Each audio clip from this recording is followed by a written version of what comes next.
혹시 이런 이야기 들어보셨나요? 진정한 맛집은 기사식당이다.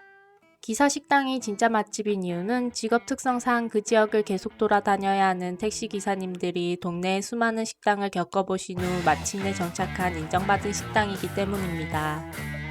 게다가 기사님들은 느긋하게 앉아서 식사를 할 수 있는 상황이 아니기 때문에 음식이 빨리 나올 뿐만 아니라 착한 가격과 푸짐한 양을 자랑합니다. 그래서 유명한 기사식당에는 기사님들만이 아니라 외지에서 온 일반 손님들로 문전성시를 이루기도 합니다. 최근에는 영국 런던의 택시기사들이 우리나라 기사식당에 국밥을 먹고 극찬하는 모습이 공개돼 화제가 되었습니다.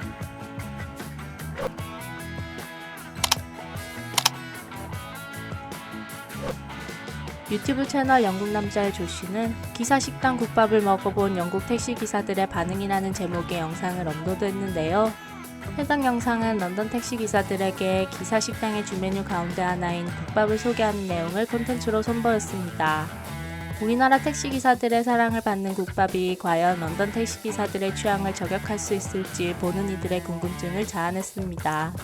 놀랍게도 영상에 출연한 택시기사들은 확실히 매운맛이다 라고 말하면서도 너무 맛있다, 이거 좋다, 국물이 진짜 맛있다, 육수가 기가 막히다 등 국밥을 긍정적으로 평가했습니다. 특히 조씨가 국밥 세트 가격은 반찬을 포함해 영국 돈으로 5파운드, 하나 약 8,140원 정도라고 하자 이들은 영국에서 이 정도 음식을 먹으려면 10파운드보다도 비쌀 것, 10파운드가 아니라 대출을 받아야 할 것 등 국밥 가성비에 놀라는 반응을 보였습니다. 런던 택시기사들은 영국에도 한국의 기사식당 같은 곳이 있다고 말했는데요. 그린워치라고 불리는 이곳은 간단한 영국 음식을 파는 카페 같은 곳이라며 베이컨이나 소세지 롤하고 차 한 잔이 전부라고 설명했습니다. 예전에는 택시기사들만을 위한 곳이었으나 지금은 대부분 사라졌으며 지금은 그냥 일반인들도 이용하는 것으로 변했다고 말했습니다. 컨텐츠를 끝내려고 하자 한 기사는 나 아직 다 안 먹었다며 말리는 모습을 보여주기도 했습니다. 또한 영국 택시기사에 대한 이야기를 들려주기도 했는데요. 실제로 영국에서 택시 운전사가 되려면 가장 어려운 시험을 통과해야만 합니다. 런던 택시기사들은 25,000여 개의 도로와 지형지물 1,400개의 위치를 직접 외워야 하며 복잡하기로 유명한 런던의 작은 골목과 도로에 대한 모든 정보, 운행 예상 시간과 안전정보까지 모두 파악하고 있어야만 최종 합격이 가능합니다. 합격까지 7,000시간 정도, 3년에서 4년 정도가 소요된다고 하네요. 런던의 택시기사들은 전통에 따라 절대 내비게이션이나 GPS 등을 사용한 운행을 금지하고 있기 때문인데요.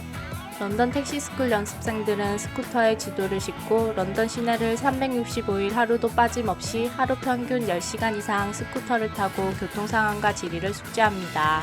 게다가 기상 상황에 따른 도로 사정을 학습하기 위해 눈이나 비가 내리는 날에도 훈련을 멈추지 않는다고 하네요.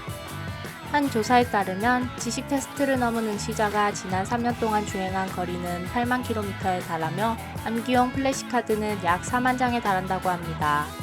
최종 시험의 경우 면접관이 두 곳을 무작위로 부르면 수험자는 목적지까지 갈 수 있는 가장 빠른 루트를 말해야 합니다. 이 과정에서 길의 이름을 빼먹으면 탈락, 최단 루트가 아니어도 탈락이라고 합니다. 어려운 시험 난이도 때문에 택시기사의 수는 항상 25,000명 수준을 유지한다고 합니다. 항상 일정한 수를 유지하고 있는 덕분에 택시기사의 연봉은 평균 약 1억여 원에 달한다고 합니다. 이들은 깍두기, 새우젓, 무말랭이, 고추 등을 먹어보고 신기해하기도 했는데요.